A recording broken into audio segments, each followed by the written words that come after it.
Hi, everyone. Welcome to 10 Questions with Coffee and Conversations, where we get to know our authors a little better. I'm sitting here with one of my favorite authors, Nadia Hashimi, whose new novel, City of Widows, comes out on July 28th. Nadia, welcome, and again, many congratulations on another riveting, powerful page turner. No, I appreciate it, Shika. It's nice to be here in conversation with you. Thank you. And before I jump into our questions, I actually want to ask you, how does it feel to have another novel out in the world? This is your eighth now. This is my eighth, the fifth for adults. Yes. And it's kind of surreal because I still feel like I am just stepping into this world. But it's a very cool feeling now to have like a collection of stories to present to people.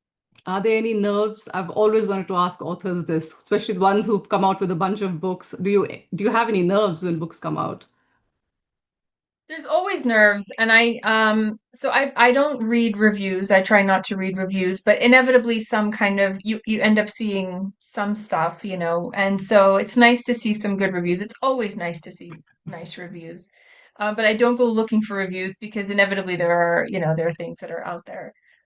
So yeah, there are a lot of nerves, but I'm also excited because I wanted to introduce these types of women to people. So I'm excited for people to meet these women who are doing very surprising things in Afghanistan.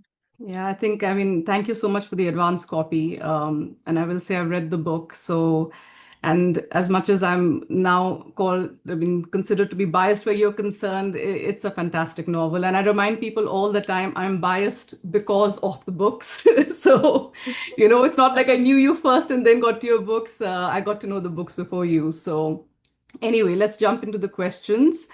Is there a writing rule or a set of rules you strictly believe in? I don't have any rules. And I've also been asked, like, do you have a system for writing or how do you approach writing? And I sometimes will sit down and outline. Other times I have written without an outline at all. I think either way can work. It's just depending on like how you're doing things. So what I've come to realize is that every story demands its own set of rules and its own system. And in order to honor the story, you kind of have to let the story speak to you. The only rule that I would say is to kind of create some discipline to show up as much as possible, if not every day. I think that is the hardest part, the biggest challenge. Okay, name five things that are always in your writing space apart from your laptop. Are you in your writing space right now, or one of them? This is one of my writing spaces, but right now I'm actually sitting at a very nice desk that is sort of, curved in shape and has some stained glass on top of it. And I never write here because in order for me to write, I have to not be thinking about like, am I comfortable? Am I cozy? So my better writing, you know, situations have been either in a coffee shop or just on the couch where I can kick my feet up and have, my laptop on my lap. And then the things that I have around me are usually my binder of research because it kind of gives me some reassurance. And I love organizing things by files and sections and three-hole punching and then and putting all of my documents in there. That makes me feel very official and real. And then I'll always have, a pen and a notebook, and I'll show off my notebook here. This is a notebook that somebody special sent over to me. You may recognize that, right? And here's, research binder for City of Widows. And then so my pen, and then I'll always have my dog and my cat. Those are my constant companions. I didn't expect those two last ones. Yeah. I literally have a coffee mug that matches that binder of yours. And every time I see that, you shared a photograph of that binder, and I'm just looking at that coffee mug because it's one of my favorite ones. If I can find a pair, I will send that to you. Okay. This I really want an answer to because you have made me cry for, I think, 6 or 8 years now. Which of your books demanded the most from you emotionally, and which one made you cry the most, either while you were writing it or when you read it later? So what's interesting to me is that as I'm writing, even when there are really heavy and emotional scenes, I have not found myself getting very emotional with them. And I think it's just, I don't know if I'm just in the zone of wanting to capture the story or the scene that I'm seeing. But I do remember that for the Pearl That Broke Its Shell, that was my debut. I was very new to this world of going to book talks and doing different things. And I went to an American Library Association conference where I was supposed to present. So they said, read a passage and then you can talk about the book. And so I said, okay. And I had chosen the passage where Rahima and her two sisters were married off in one fell swoop, and this family is coming to claim these girls, and they have to be basically like torn from their mother's arms and from the younger siblings and from this home that they've known, and they're so young. And so I sat there and I read that section to this, room of people. And I remember closing it and saying, I will never, ever read this section again because it was quite one thing to write it.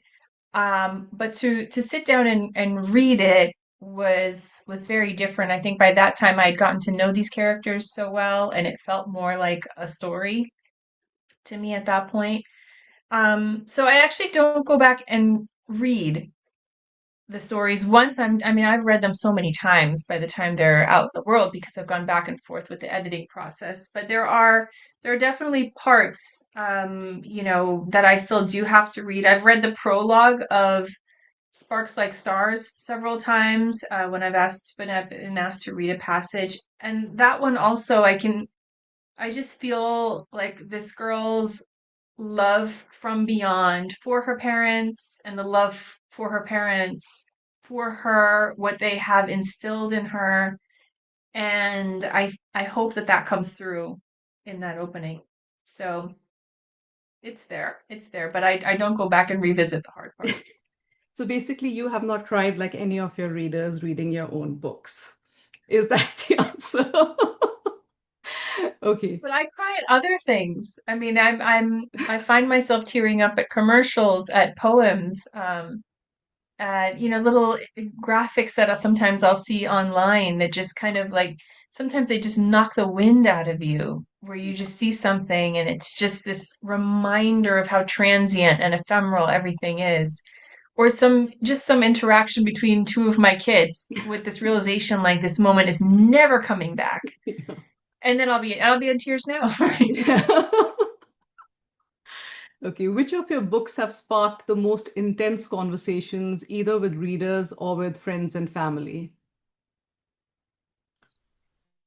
So I think it's hard not to point to When the Moon is Low. I think I get the most messages about When the Moon is Low, about the ending of that book, where I did not think that I left it super vague. But I will say it's a story that's not, wrapped up with a neat little bow at the end because it's a story about refugees. And I wanted to be honest and authentic to how much of a happy ending do you get as a refugee? I think people make it from here to there, but there are still a whole lot of challenges on their shoulders, and the road ahead is very fraught, right? But I do get a lot of emails from people about that where they just want to know like what happens next. But the intensity of those questions is always very, very humbling to me because it means that they care a lot. I mean, it's very easy to pick up a book and like not care really about what happens next to the characters. But if you care enough that you're asking the questions, but not only just asking the questions of yourself, but then you go and you find your phone or you find your laptop and you find me and you send me a message. That amount of effort, I don't know, communicates something to me that people have really connected with the characters. So I look at it in that way. In fact, I was thinking about When the Moon is Low just a few days back because I was literally just consoling myself that if you ever had to write another sequel, and this is no, secret that I want one for A House Without Windows so badly, actually a prequel. And I was just thinking if you were to write another sequel, it would probably make more sense to write for When the Moon is Low, just to give some kind of an ending to that. Like I'll be the only one wanting a prequel or a house without windows. But yeah, I think when the moon is low, I've read quite a few comments as well. The people are, yeah, they want to know what happened next. So Yes. maybe And I never say don't never. write for an audience, I know. but I will say I have taken those comments into account as I write other, as I write other stories that, people do want a little more resolution at the ending. Although I thought there was resolution there. I thought I kind of hinted at it enough, but people really, but no, but tell me, like they want you to say it. I Okay. love it. What do you find most challenging about being a writer? Um, so it's a very unstructured, it can be a very unstructured life, as a writer because there are sometimes deadlines, but there really aren't deadlines. And so a lot of it is this amazing freedom to think about whatever you want to think about, to go down these research rabbit holes and you can look at the most interesting stuff and say it's research for something. Um, you could spend, days kind of wandering. You can make up things, you can invent, you can speculate. The freedom to talk about whatever you want to talk about is incredible. But the hardest part is to force yourself into the chair or into the sofa or into wherever it is and actually put the thoughts, these amazing thoughts, into words that someone else can then go and edit for you and make it correct looking, right? And I struggle with that too because, sometimes we reach for the lowest hanging fruit. If there are 100 things that I need to get done in a day, and writing is probably the hardest one. So I'll find myself, doing some of the other things rather than showing up for the story. That is the tough one. Yeah, no, I kind of get that because I also work from home and basically I decide my hours and I decide what to prioritize when. And yeah, sometimes I will not be doing what I'm supposed to do and I'll be doing everything else, which might even include cleaning parts of my house that don't require cleaning. So just to not do what you have to Yes. do. Okay, Yes. what's the best part about being a writer?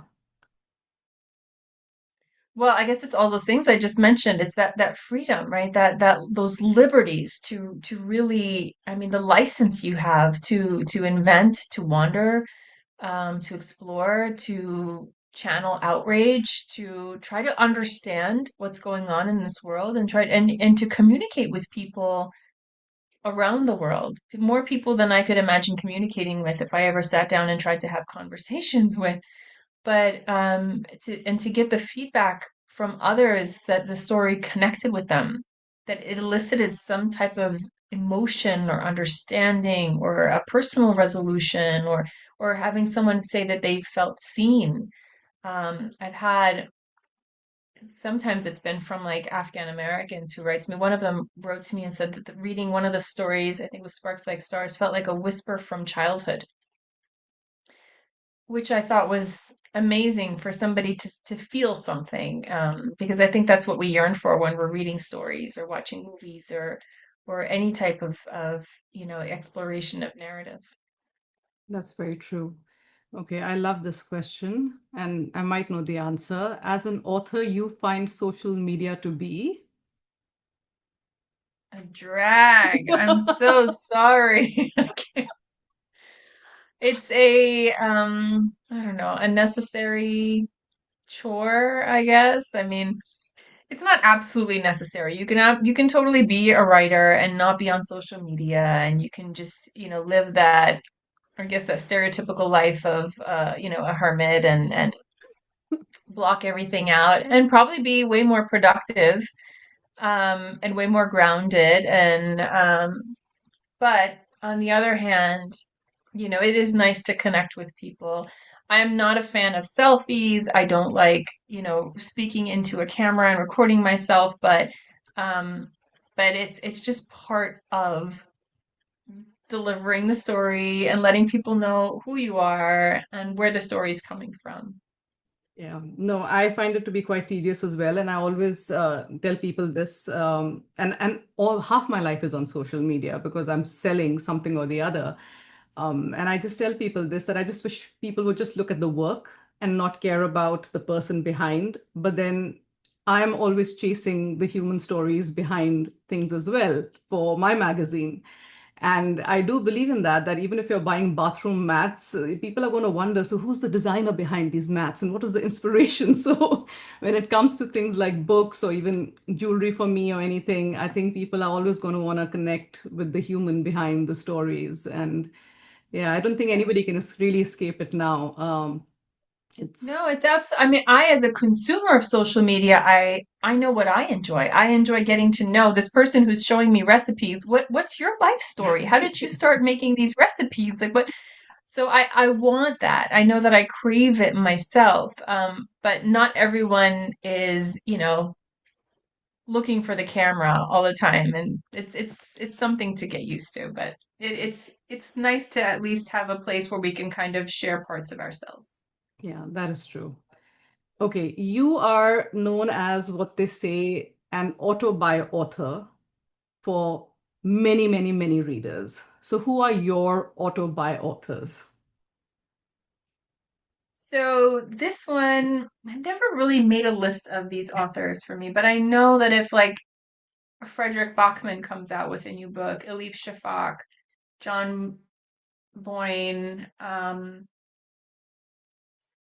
really love like Leanne Moriarty. There's just and some a little bit of like different genres, but those are sort of the authors that I love, just the ones that really either find surprising ways to insert humor or bring out such emotion or write historical fiction with this like skill, like Chris Bojalian. Marjan Kamali is wonderful. Like there are just so many authors who are consistently able to surprise and delight. Including you. That's why you're a part of this entire list. Okay, do you celebrate every time you release a new book? If so, how do you celebrate? I hope you celebrate. I don't think I do. It's a rather anticlimactic moment, right? And I always think back to when Pearl That Broke Its Shell came out as my debut and everything was so new. And at that point, I was like, oh my God, release day, like what happens? And not much happens. Because there are also like galleys and advanced copies that go out into the world before then. So that's sort of like an early release, right? And then there's the official release. And it's not like everybody on July 28th sits down at 9 a.m. and opens the book and then starts reading, right? There's not that. And it's less like, if something new comes out on Netflix, everyone's binging it right away. But it's like a slow boil with books. And so with Pearl That Broke Its Shell, I remember one thing that we did was like I was so excited to see my book out there in the world that my husband and we went to Barnes and Nobles, and I was quite pregnant, I think, at the time. And so I have one picture of me like standing in Barnes and Nobles by the table with the book. And what people don't know is that marching at me, like coming at me at full speed, was a staff member of Barnes and Nobles who was saying, "You're not allowed to take pictures in the store." And I just remember being kind of frozen and hoping my husband could just grab the picture really quickly because I didn't know I wasn't allowed to take pictures in the store. They didn't know who I was, although they didn't seem to ease their concern very much. But so there's not a lot that happens. Like it's just kind of out there, and then you just wait for it to slowly kind of be received, and the feedback kind of comes in bit by bit.